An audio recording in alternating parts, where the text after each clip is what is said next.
Hello friends, नमस्कार and welcome to this channel. दोस्तों, आज के इस वीडियो में हम एक बहुत ही खास विषय पर चर्चा करने वाले हैं कि शेयर बाजार में अगर लॉस हुआ है तो शेयर बाजार ही उसकी भरपाई करेगा, अगर आपने सीख ली ये कला तो दोस्तों, कौन सी वो कला है, कौन सी स्ट्रेटजी है, उसका जिक्र हम इस वीडियो में करने वाले हैं। कृपया वीडियो को लास्ट तक जरूर देखें और चैनल पर पहली बार विजिट किया है तो चैनल को सब्सक्राइब कर लें ताकि ऐसी ही इंफॉर्मेटिव वीडियो आपको मिलती रहे समय से सबसे पहले।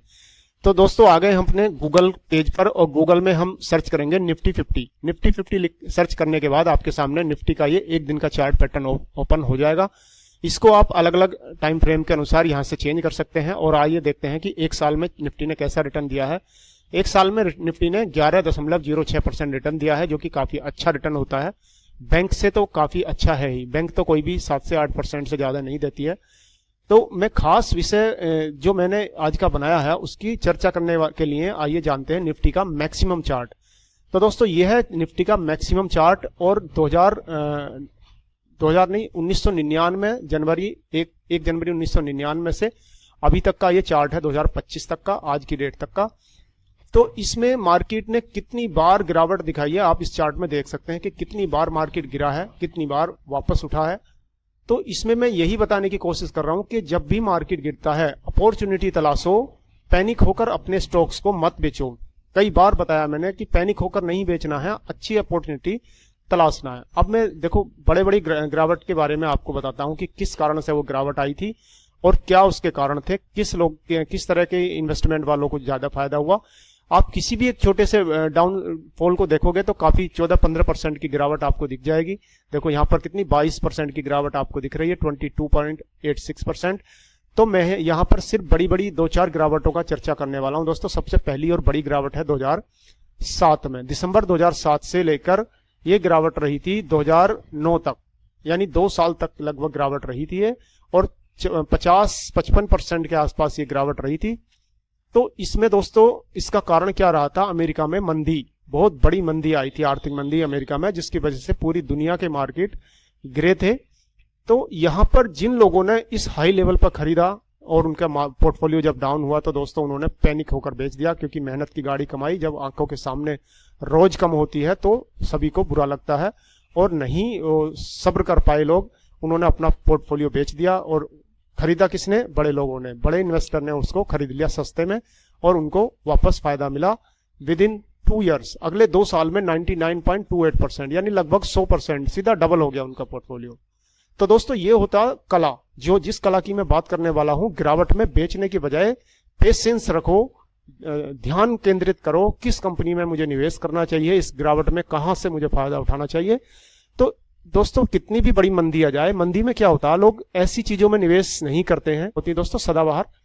जैसे एक इंसान को कि कोई भी सिचुएशन हो, खाने की आवश्यकता पड़ेगी, तो ऐसी कंपनियां जो फूड प्रोसेसिंग करती हैं, ऐसे समय में निवेश जिन्होंने किया होगा बहुत अच्छा उनको रिटर्न मिला होगा।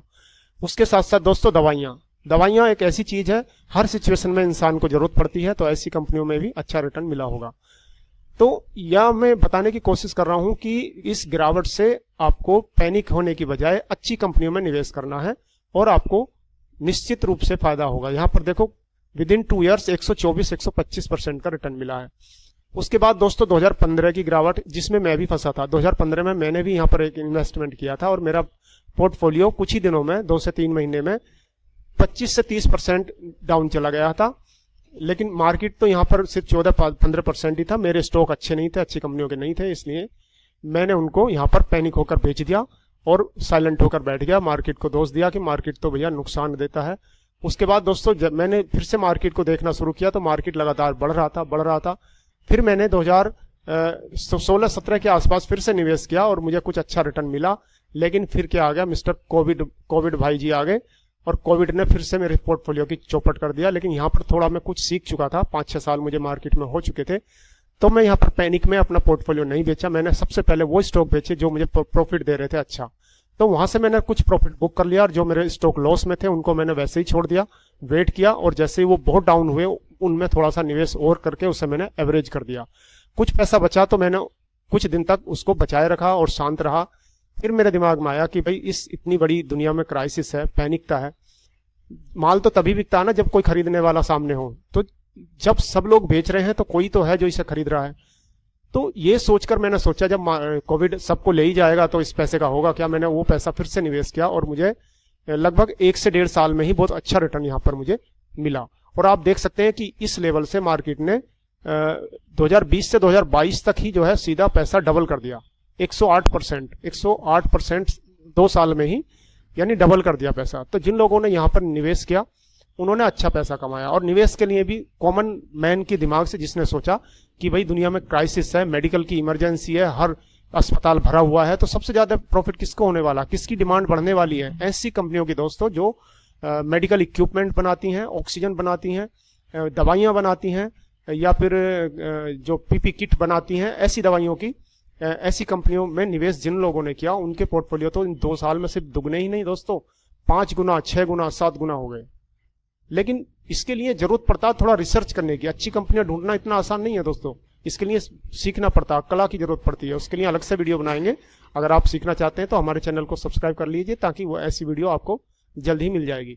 उसके बाद दोस्तों अक्टूबर 21 में कोरोना की सेकेंड वेव आई तो फिर से यहाँ पर गिरावट आई।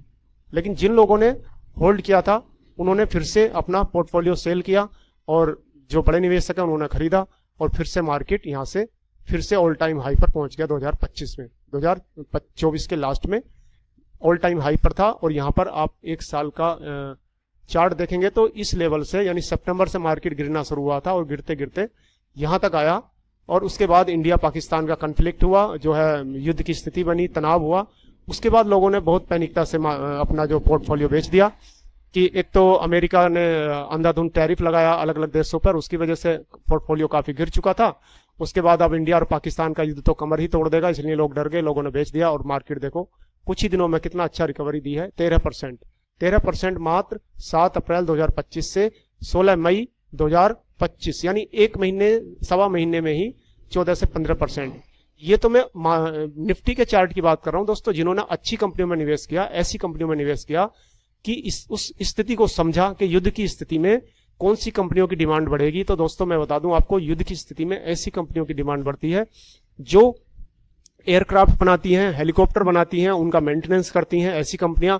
और ऐसी कंपनियां जो ड्रोन बनाती हैं, और ऐसी कंपनियां जो युद्धपोत बनाती हैं, समुद्री जहाज बनाती हैं, उनका मेंटेनेंस करती हैं, नेवी का काम करती हैं। और ऐसी कंपनियां जो एक्सप्लोसिव बनाती हैं, फायरिंग से संबंधित इक्विपमेंट बनाती है, मिसाइल्स बनाती हैं। ऐसी कंपनियों में जिन्होंने निवेश किया है, आप गूगल में सर्च कर लेना, मैं यहाँ उनका नाम नहीं लेना चाहूंगा। तो अगर आप गूगल में सर्च करेंगे तो पिछले 2 महीने में उनका रिटर्न देख लेना, 40 से 50%, 60%, 70% वाली भी कंपनियां आपको मिल जाएंगी। कुछ कंपनियां ऐसी मिल जाएंगी जो डबल हो चुकी हैं दोस्तों, 2 महीने में डबल हो चुकी हैं, यहाँ से अप्रैल से लेके और अभी तक 1 से 2 महीने में ही डबल हो चुकी है। यहाँ से नहीं तो यहाँ से आप कैलकुलेट कर लेना, मार्च से लेके अभी तक डबल हो चुकी हैं ऐसी कंपनियां भी आपको मिल जाएंगी। तो दोस्तों यही होता तरीका, यही वो स्ट्रेटजी होती है। पैनिक में अपना स्टॉक बेचने की बजाय स्थिति को समझो, साइलेंट बैठो, देखो, रिसर्च करो, न्यूज सुनो क्या चल रहा है और ऐसी कंपनियों में निवेश करो जो उस मौके पर जिनकी डिमांड बढ़ रही है, जिनके प्रोडक्ट की हाथ उठा उठाकर, शोर मचा मचा कर डिमांड जिनकी है और वो डिमांड पूरी नहीं कर पा रही है, ऐसी कंपनियों में निवेश करो। आपको मल्टीबैगर रिटर्न्स मिलेंगे दोस्तों, आपको इंटरेस्ट पैदा हो जाएगा। शेयर बाजार में आप कभी भागोगे नहीं, गिरावट से कभी डरोगे नहीं और गिरावट का मौके का फायदा उठाओगे, गिरावट के मौके का। तो दोस्तों ये थी आज की वीडियो। आशा करता हूँ ये वीडियो आपको पसंद आया होगा। अगर पसंद आया तो वीडियो को लाइक और शेयर जरूर कर दें। चैनल पर पहली बार विजिट किया तो चैनल को सब्सक्राइब कर लें। धन्यवाद, थैंक्स फॉर वॉचिंग।